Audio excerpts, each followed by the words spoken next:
Hello guys, tara, fried rice tayo.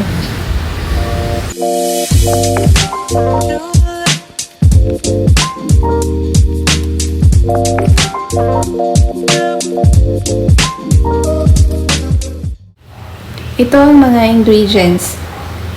1 tablespoon coconut oil, 3 cloves garlic, 1 piece egg, 1 pack shirataki rice, 1 stalk onion leaves, 1 teaspoon coconut aminos, and salt to taste. Magsimula na tayong magluto.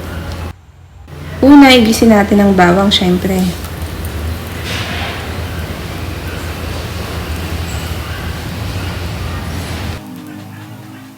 Kapag medyo brown na yung bawang, i-add na natin yung shirataki rice. Guys, merong instruction kung paano natin gamitin yung shirataki rice.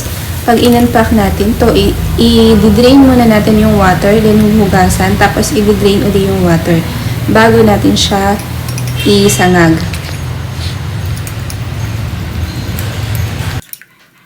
Then, idagdag na natin yung itlog. Sangkutsahin natin to hanggang sa maluto.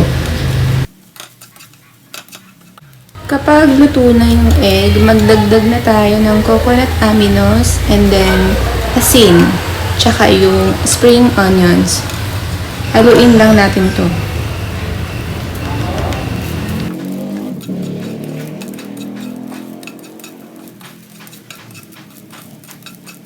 Ayan na guys, ready na ang ating low carb fried rice.